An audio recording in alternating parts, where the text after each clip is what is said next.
আসসালামু আলাইকুম ওয়া রাহমাতুল্লাহি ওয়া বারাকাতুহু। দেশ এবং প্রবাস থেকে যারা আমাদের নিয়মিত আইডল ইসলামের আলো অনুষ্ঠানটি দেখছেন, আপনাদের সকলকে আন্তরিক শুভেচ্ছা এবং অভিনন্দন জানাচ্ছি। আমি আপনাদের সামনে আজকে যে বিষয়টি নিয়ে আলোচনা উপস্থাপন করব, সে বিষয়টি হলো আইয়ামে তাশরিক কি এবং তার ইতিহাস ও তার কি মাসলা মাসাইল রয়েছে, হুকুম রয়েছে সেই বিষয়ে, এবং ইয়ামুল আরাফার দিনের রোজা এর ফজিলত সম্পর্কে আলোচনা উপস্থাপন করব। উপস্থাপনায় আছি আমি হযরত মাওলানা জসিমউদ্দিন ওয়াহিদি, এবং আমাদের স্টুডিওতে আজকে অতিথি হিসাবে উপস্থিত আছেন ঐতিহ্যবাহী শশিয়া ফাজিল মাদ্রাসার সম্মানিত অধ্যক্ষ, বিশিষ্ট আলিম দ্বীন হযরতুল আল্লামা মুফতি রাদুদুল ইসলাম হেলাল। আসসালামু আলাইকুম রহমতুল্লাহি মোহতারাম, আপনাকে আমাদের স্টুডিওর পক্ষ থেকে আন্তরিক শুভেচ্ছা এবং অভিনন্দন। আপনাকে ধন্যবাদ। আজকে আমরা একটি গুরুত্বপূর্ণ বিষয় নিয়ে আলোচনা করার জন্য আপনাকে আহ্বান করেছি, এবং আপনি আমাদের আহ্বানে সাড়া দিয়েছেন। এজন্য আপনাকে স্টুডিওর পক্ষ থেকে আন্তরিক অভিনন্দন ও মোবারকবাদ জানাচ্ছি। মোহতারাম, আইয়ামে তাশরিক একটি গুরুত্বপূর্ণ বিষয় ইসলামের, এবং এই বিষয়ে আপনার কাছে আমাদের কিছু জিজ্ঞাসিত রয়েছে। সেটা হলো যে আইয়ামে তাশরিক কি, এবং কিভাবে আইয়ামে তাশরিক আমাদের ইসলামী সংস্কৃতিতে ঢুকলো, এটার ইতিহাস এবং এটার কি হুকুম বা মাসাইল রয়েছে, এই বিষয়ে আপনার একটু আমরা আলোচনা আশা করি। সম্মানিত শ্রোতা দর্শক মন্ডলী, আসলে অত্যন্ত গুরুত্বপূর্ণ একটি অজানা বিষয়। অনেকেরই আসলে কেউ অজানা বিষয় নিয়ে তাশরিকটা আসলে আমরা আরবি শব্দ ইয়ামুন মানে বলো দিন, তার বহু বচন বলো আইয়াম। তাশরিক শব্দটি ভাবে তাফিদ মাসদার, যার অর্থ হলো গোস্ত শুকানো আর কি। তো আইয়ামে তাশরিক মানে যে দিনগুলোতে আরবরা বদ্রের আলোতে গোস্ত শুকানো, আরবেরা এই দিনগুলোতে রোদের আলোতে গোস্ত শুকাতে, মূলত একে কেন্দ্র করে এক নামকরণই হয়ে গেছে দিনগুলোর নাম তাশরিক, কিন্তু মানে আইয়ামে তাশরিতে। এই দিনে আপনার জন্য আমার জন্য করণীয় এটি আমল হলো আতি হলো তাকবীর বলা। রাসূল কাদি সরকার 2 নম্বরে হাদিস শরীফ আছে, ওয়াকাব্বিরু আকিবাস সালাতিল মাফরুদাতিল আইয়ামে তাশরিক।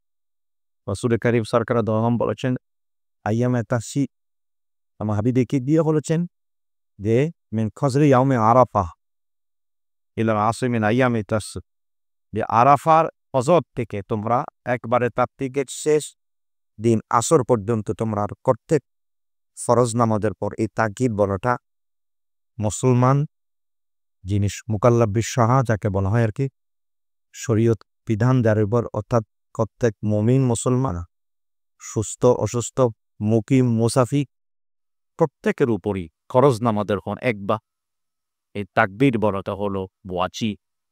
এই তাকবীরটা হলো আল্লাহু আকবার আল্লাহু আকবার লা ইলাহা ইল্লাল্লাহু আল্লাহু আকবার ওয়ালিল্লাহিল হামদ। এই তাকবীর বলাটা প্রত্যেক মুমিন মুসলমান ছেলে মেয়ে শরীয়তের নামাজ বিধান যার উপর ফরজ হয়ে গেছে, এদের প্রত্যেকের জন্য একবার হলো এটা পড়া হলো ওয়াজিব। মোহতারাম, যে বিষয়টি বলেছে আসলে তার ইতিহাস কর্তৃত হলো, এর একটি চমৎকার ইতিহাস আছে। এই তাকবীরটা কর্তৃত হলো তার শিখে দিনগুলোতে, এবং আমরা কেন এই তাকবীরটা দিয়ে থাকি এই গুরুত্বপূর্ণ সময়ে। আসলে আল্লাহ পাকের সাহাবায়ে কেরামরা হাবিবে কিবরিয়ার কাছে প্রশ্ন করেন, মুসনাদে আমাদের হাদিস عن زيد بن أرقم رضي الله تعالى عنه قال قيل يا رسول الله صلى الله عليه وسلم ما هذه الأضاحي قال هي سنة أبيك بن بعيد قالوا فما لنا أزكيها يا رسول الله قال بكل شعنة حسنة سمنوا ضحاياكم فإن على الصراط مطاياكم إلى آخره وكبروا عقب الصلاة المفروضة إلى آخر حديث رواه أحمد أو كما قال عليه الصلاة والسلام। ফজরতে যায়েদ ইবনে আরকাম রাদিয়াল্লাহু থেকে বর্ণিত, তিনি বলেছেন সাহাবায়ে কেরামগণ নবী পাক সরকার দোয়ানমতে জানবার চাইলেন, ইয়া রাসূলুল্লাহ এই কোরবানির বিধানটা কি? হাবিবি কিবরিয়া বললেন এটা তোমার বাবা, যে হযরত ইব্রাহিম আলাইহিস সালাম থেকে বিধান এসেছে। সাহাবায়ে কেরামরা বললেন, ইয়া রাসূলুল্লাহ আমরা যদি কোরবানি দেই, হাবিবি কিবরিয়া বললেন তাহলে প্রত্যেকটা পশমের বদৌলতে তোমাদের আমলনামা একটি করে নেক লেখা হবে। সুবহানাল্লাহ সুবহানাল্লাহ, এবং তোমাদের গুনাহগুলো মাফ করে দেওয়া হবে। এবং তোমরা পরকালে তোমাদের জন্য এটাকে বাহন হয়ে যাবে নাজাতের জন্য, ফুলসিরাত পালের জন্য এটা যেমন বাহন আল্লাহ পাক বানিয়ে দিবেন। এরপরে হাবিবে কিবরিয়া বলেছেন তোমরা এই তাকশিরের দিনগুলোতে তোমরা ফরজ নামাজের পর তাকবীর পাঠ কর। এই তাকবীরটা কোত্থেকে এসেছে? আল্লাহ পাকে এই যে হাবিবে কিবরিয়া বলেছে সুন্নাত আবিকুন ইব্রাহিম, ইব্রাহিম সাল্লাম এই বিধান থেকে আল্লাহ পাক ইব্রাহিম সাল্লামকে বলেছেন, ও ইব্রাহিম আপনি আপনার প্রিয় বস্তু কোরবানি দেন। ইব্রাহিম সাল্লাম ওর বহু বস্তু কোরবানি দিয়েছে, অবশ্যই আল্লাহ বললেন আপনার প্রিয় সন্তান ইসমাইলকে কোরবানি দেয়। যে কথাটা কোরআনে কারিমে আছে সূরা সফফাতে, ইয়া বুনাইয়া ইনি আরাফিল মানাম আমনি আজদাউকা ফানজুর মাজা তারা করা ইয়া আবাতি ফাল মাতুমাত সাপা জুদুনে ইনশাআল্লাহু মিনাস সাবিরিন।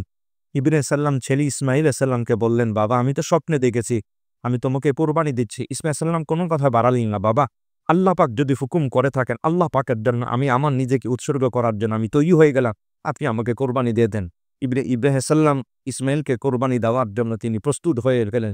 ইসমাইল সাল্লামের হাত এবং পায়ে তিনি বেরি লাগিয়ে দিলেন যাতে করে কোনো রকমের ত্রুটি যাতে না হয়। যাই হোক উনি কোরবানি দেওয়ার জন্য রেডি হয়ে গেলে সম্মানিত সুদীত ইব্রাহিম আলাইহিস সালাম আপন কলিজার টুকরা সন্তানকে, যে সন্তানের জন্য তিনি বারবার করেছেন রব্বি হাবলি ওয়ালাদান মিনাস সালিহিন, সেই প্রিয় বস্তুটাকে তিনি কোরবানি দিবেন। একজন বাবা হয়ে একজন যিনি জন্মদাতা পিতা, কতটা প্রেম, কত মায়া মমতা, কত ভালোবাসা সন্তানের প্রতি, সেই সন্তানটাকে তিনি আল্লাহ পাকের সন্তুষ্টি লাভের উদ্দেশ্যে তিনি কোরবানি দেওয়ার জন্য সুহারি হয়ে গেছেন, ছুরি হাতে নিয়েছেন, তিনি চোখও বন্ধ করে দিয়েছেন, আল্লাহু আকবার বলে তিনি কোরবানি দিবেন।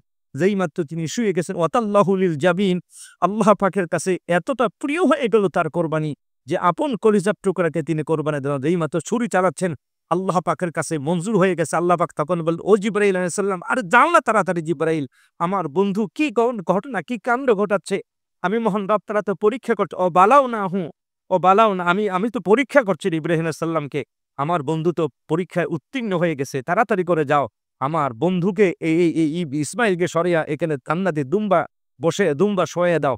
ইব্রাহিম আলাইহিস সালাম যেই মাত্র ছুরি চালাচ্ছেন, জিবরাইল আলাইহিস সালাম তিনি তখন দেখলেন ইব্রাহিম নবী ছুরি চালাচ্ছেন, তিনি ইব্রাহিম সাল্লাম তখন হযরতে জিবরাইল আলাইহিস সালাম বলে উঠলেন, কি করছেন, আল্লাহু আকবার আল্লাহু আকবার।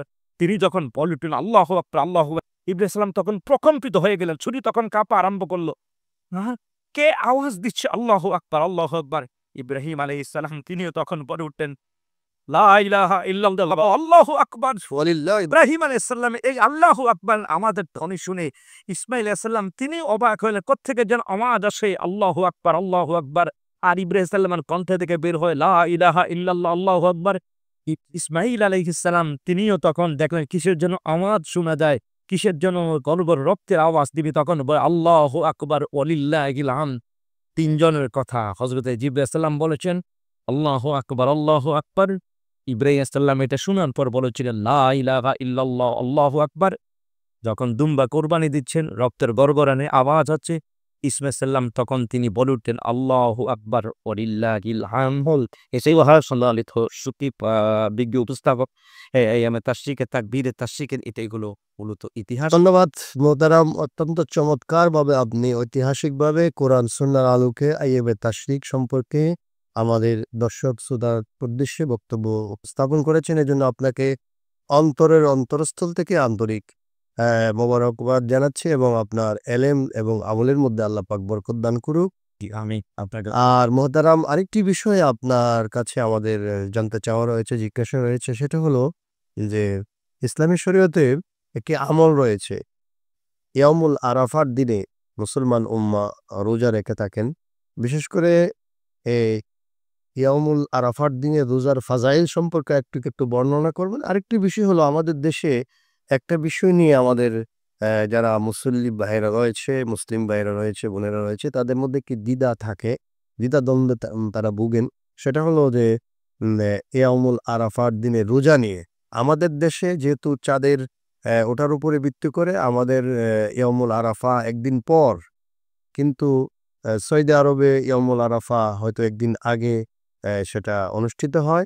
এজন্য আমাদের দেশে অনেকেই ৮ তারিখও রোজা রাখেন এবং ৯ তারিখও রোজা রাখেন। এতে কোনো সমস্যা রয়েছে কিনা এবং ইয়াউমুল আরাফার দিনের রোজার কোনো ক্ষতি হবে কিনা এই বিষয়ে একটু আলোচনা তার আসলে এই বিষয়গুলো অত্যন্ত গুরুত্বপূর্ণ একটি আমল। এটা আমাদের আমলের যে সময়গুলো এই সময়ের মধ্যে একটি সেরা সময় আসলে। যে কথাটা সূরা ফজরে আল্লাহ বলেছে অল ফাজরি ওয়া লায়ালিন আশার। এই যে ওয়া লায়ালিন আশার সমস্ত নির্ভরযোগ্য তাফসীর আছে। এই দিনগুলো হলো মূলত আইয়ামেল মিন শাহরি জিলহজের এই আইয়ামাল আশার আইয়ামাল আশার মিন শাহরি জিলহজ। এই জিলহজের এই 10 দিনকে এখানে বোঝানো হচ্ছে। এই 10 রাত 10 দিন অত্যন্ত গুরুত্বপূর্ণ। মূলত এখানে প্রতিটা রাতই আসলে এখানে গুরুত্বপূর্ণ। সহিহ জামে তিরমিজিতে রাসূল কারীম সরকার দো আলম বলেছেন আল্লাহ রাসূল সাল্লাম মা মিন ইয়াউমিন আল আমালুস সলিহ আহাব্বু ইনদাল্লাহি তাআলা মিন আইয়ামিল আশর মিন শাহরি জিলহজ। সহিহ হাদিস শরীফে রাসূল কারীম সরকার দো আলম বলেছেন আল্লাহ পাকের সবচেয়ে প্রিয় আমলের দিনগুলো হলো জিলহজের 10 দিন থেকে এত প্রিয় আমলের অন্য কোনো দিন আর নাই। মানে এই দিনের আমলগুলো এত বেশি, দিনের রাতের আমলগুলো এত বেশি।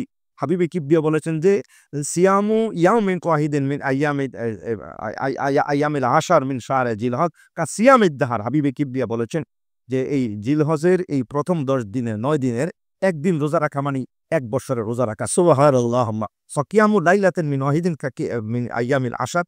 যে 10 রাতের যে কোনো এক রাতে ইবাদত বন্দেগী করা বলা হচ্ছে। সেখানে যে এক একটা রাত হলো এক একটা কদরের রাতের সমান। সুবহানাল্লাহ। সহিহ স্পষ্ট হাদিস শরীফে জামে তিরমিজিতে। কাজেই সম্মানিত সুধী মানে এই আমলগুলো ছাড়ার কোনো সুযোগ নাই। এই আমলগুলো করা অত্যাবশ্যক আপনার জন্য আমার জন্য। তার মানে হলো প্রতিটা রাত এক একটা কদরের মতো, আর প্রতিটা দিন হলো 1 বৎসরের রোজা রাখার সমান। সুবহানাল্লাহ। এই হলো জিলহজের 1 থেকে 8 মানে আরাফার আগ পর্যন্ত। আর আরাফার দিনের ব্যাপারে আলাদা আছে। সিয়ামু ইয়াউমে আরাফা আখতাসিবু ইনদাল্লাহি আখতাসিবু আলাল্লাহি আইয়ুকাফফির সানা ক্বাবলাহু ওয়াস সানা বাদাহু। সুনান ইবনে মাজার হাদিস আছে।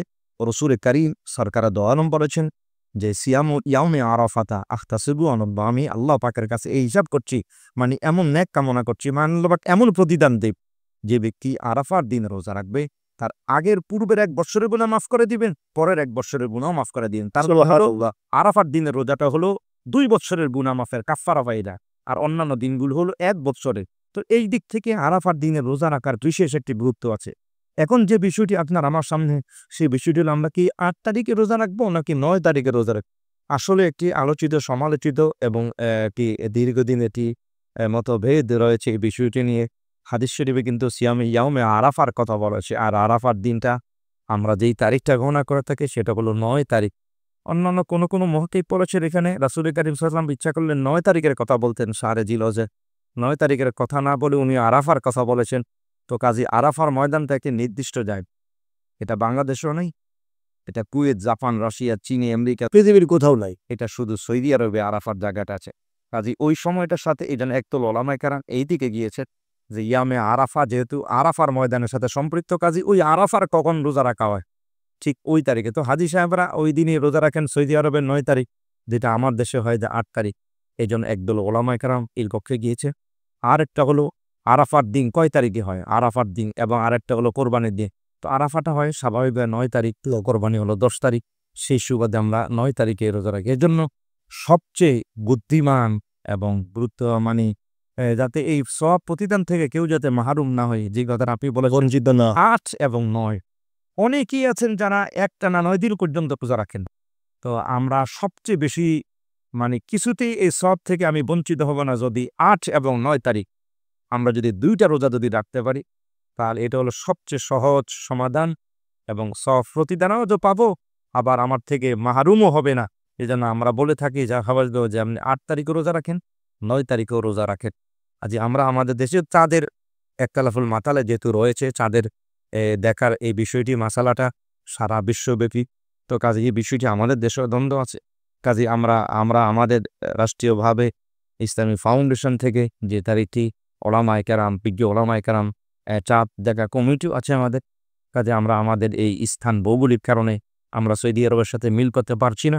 কাজে আমরা আমাদের স্থান অনুযায়ী আমরা আমাদের অবস্থান অনুযায়ী আমরা চাঁদ দেখব এবং সেভাবে রোজা, সেই সুবাদে আমরা চেষ্টা করব আমাদের এই দিনগুলো 9 তারিখে। তো কাজেই আরাফার দিনের কথা যেহেতু আরাফার সাথে ওইটাও স্থান যদি হয়, তারিখ যদি হয়, এই জন্য 2টাই আমরা পেয়ে যাব যদি আমরা 8 এবং 9 তারিখ 2 দিনই রোজা রাখি। ধন্যবাদ। ধন্যবাদ সম্মানিত। মহতারাম, অত্যন্ত চমৎকারভাবে আপনি একটি একটি বিভ্রান্তমূলক যে ইস্যু আমাদের ৮ তারিখ এবং ৯ তারিখ রোজা নিয়ে আমাদের সমাজে যেই প্রশ্ন রয়েছে সেটার সুন্দর যৌক্তিক সমাধান আপনি কোরআন এবং সুন্নাহ থেকে দিয়েছেন। এজন্য আপনাকে অত্যন্ত ধন্যবাদ জানাচ্ছি। প্রিয় দর্শক শ্রোতা, আমরা আজকে আমাদের অনুষ্ঠানের প্রায় শেষ প্রান্তে। সুতরাং আইয়ামে তাশরিক এবং ইয়ামুল আরাফা রোজা সংক্রান্ত যেই জিজ্ঞাসিত আপনাদের রয়েছিল, প্রশ্ন রয়েছিল, সেটার সঠিক উত্তর আপনারা পেয়েছেন। আমরা আপনাদেরকে অভিনন্দন জানাই। আপনারা যারা আমাদের সাথে রয়েছেন, ভবিষ্যতেও থাকবেন। ইনশাআল্লাহ সামনে আমরা অন্য কোনো বিষয় নিয়ে আপনাদের সামনে উপস্থাপিত হব। আসবো ইনশাআল্লাহ, দোয়া রাখবেন। বড়ুরা সুন্নি মিডিয়ার পক্ষ থেকে আপনাদেরকে আন্তরিক অভিনন্দন এবং মোবারকবাদ জানাচ্ছি। আল্লাহ পাক যাতে আমাদেরকে আইয়ামে তাশরিক এবং ইয়াউমুল আরাফার যে ফাজাইল বা ফজিলত রয়েছে, মর্যাদা রয়েছে, সেটা আমরা রক্ষা করতে পারি এবং আমরা সওয়াব অর্জন করতে পারি। আল্লাহ পাকের দরবারে সবাই দোয়া করবেন। মোহতারাম, আজকে আমরা শেষ পর্যায়ে চলে যাচ্ছি। আপনি একটু দোয়ার মাধ্যমে আমাদের تسلم آمين. اللهم أنت السلام ومنك السلام وإليك السلام. حينا ربنا بالسلام وأتنا دار السلام. تبارك ربنا وتعاليت جل جلالي والإكرام. ربنا آتنا في الدنيا حسنة وفي الآخرة حسنة وقنا عذاب النار. আয় আল্লাহ, পরওয়ারগার, আপনি আমাদেরকে কবুল করেন ইয়া আল্লাহ। আমাদের জীবনের গুনাহগুলো মাফ করে দেন ইয়া আল্লাহ। বড়ুরা সুন্নি মিডিয়ার সমস্ত সাবস্ক্রাইবার যারা আছেন আল্লাহ এবং শ্রোতা দর্শক মণ্ডলীর কাছে দুইটা আল্লাহ প্রত্যেকের উপরে খাস রহমত বরকত নাজিল করে দিতে। কব্বির হামহুমা কামা রব্বায়ানি সগীরা। আমিন। বিহাক্কা লা ইলাহা ইল্লাল্লাহু মুহাম্মাদুর রাসূলুল্লাহ।